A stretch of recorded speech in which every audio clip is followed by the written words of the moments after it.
এই কেতু কিন্তু চরম শিখরে পৌঁছে দিতে পারে। তিনি ধ্যানে মগ্ন, তিনি নির্জীব, তিনি যখন শক্তিশালী হচ্ছে তার শক্তির সাথে পারানো। এই কেতু গ্রহ যিনি শিব ভক্ত, শিবের ভক্ত, শিবের ধ্যানে আছেন, কোনো একটা জায়গায় কুণ্ডলী কাটিয়ে আছেন, চুপ করে আছেন, নিশ্চুপ আছেন, তো যখন তিনি জাগ্রত হবেন সে অসম্ভব শক্তি হতে জানে, অসম্ভবকে সম্ভব। আমি মনে করি যে কেতু চতুর্থে থাকছে আপনাদের যে রাশিটিতে, সেটি হলো চতুর্থ রাশি সিংহ রাশি, এবং ষষ্ঠ কোটি নক্ষত্রে অবস্থান করছে এবং রাশির অধিপতি নক্ষত্র। খুব ভালো করে বুঝতে হবে এই ট্রানজিট বৃষ রাশির জন্য অত্যন্ত ফলপ্রসূ। দেখুন চতুর্থ থেকে আমরা কি দেখি বলুন, এডুকেশন, আমাদের বাড়ি, ঘর, গৃহ ইত্যাদি ইত্যাদি বিষয়ে আমরা ফোর্থ হাউস থেকে অনেক জাতক জাতিকা আছেন তারা খেয়াল করেছেন যে তাদের বাড়ির মানুষরা তার জন্য অতটা সাপোর্ট। আপনাকে খুব স্ট্রাগল করে পড়াশোনা করতে, পড়াশোনার মধ্যে খুব স্ট্রাগল রয়েছে, বাড়ির সহযোগিতা কম, যা করছেন যতটা করছেন বুঝছেন। আপনি বলুন বহু বৃষ রাশি আছেন তো আপনাদের মধ্যে। একটা কথা খেয়াল রাখবেন, এই ট্রানজিট আপনাদের এই স্ট্রাগলকে পুরোপুরি কমাবেন, তবে এই ট্রানজিট আপনাদেরকে সাপোর্ট করবে যাতে এই মেন্টালিটি নিয়ে অগ্রগতি করতে পারেন।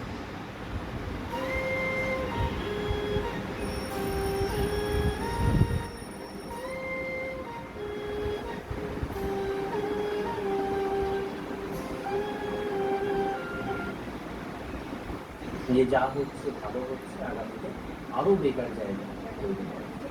পারিবারিক সাপোর্ট বলতে দেখুন শুক্রের কম্বিনেশন আসার কারণে গুপ্ত শত্রু বর্তমানে ভীষণ বেশি, তবে পরিবার কেন্দ্রিক গুপ্ত শত্রুর সম্ভাবনাটা কমে।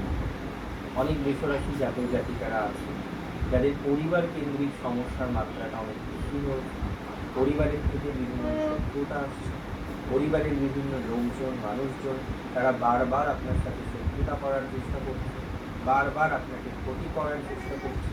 তাহলে এতটুকু বার্তা আমি আপনাদের দিতে পারি, এতটুকু বার্তা দেওয়ার আমি চেষ্টা করি আপনাকে, যে সমস্ত জাতক জাতিকা কোনো না কোনোভাবে একটা হিউজ নেগেটিভ ভাইসের মধ্যে আছে, যে সমস্ত জাতক জাতিকারা একটা হিউজ ডিস্টারবেন্সের মধ্যে আছে, যে ডিস্টারবেন্সটাকে কোনো না কোনোভাবে ম্যানেজ করা যাচ্ছে না, আমি বিশ্বাস করি সেই ডিস্টারবেন্স থেকে আপনারা অনেকটাই বেরিয়ে আসতে পারেন।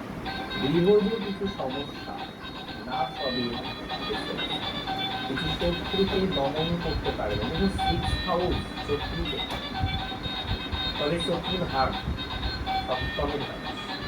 তো ভেরি সিগনিফিকেন্ট বৃষরাশি জাতক জাতিকাদের কেতুর এই সঞ্চয় শত্রুকে নাশ করবে, শত্রুর যন্ত্রণা থেকে, শত্রুর জটিলতা থেকে আপনাদের অনেককে বার করে নিয়ে আসতে সহযোগিতা করবে, এবং ফাইনালি শত্রু থেকে কিন্তু বেরিয়ে আসতে পারবেন, শত্রুর যন্ত্রণা থেকে কিন্তু বেরিয়ে আসতে পারবে, শত্রুর জটিলতা থেকে বেরিয়ে আসতে পারবে।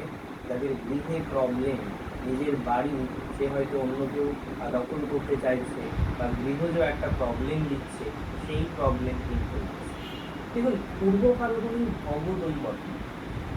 এই নক্ষত্রটি যদি আমরা প্রতীক দেখি, আপনি দেখুন দোল, এখন দোলনা মানে কি, মানুষ দোলনায় কখন চড়ে, খারাপ পরিস্থিতিতে চড়ে, মন ভালো করার জন্য দোলনায় চড়ে। দোলনা সুখ ঐশ্বর্যের একটা প্রতীকও বলে, আনন্দে আছে, খুশিতে আছে, মজাতে আছে, লাক্সারিতে আছে।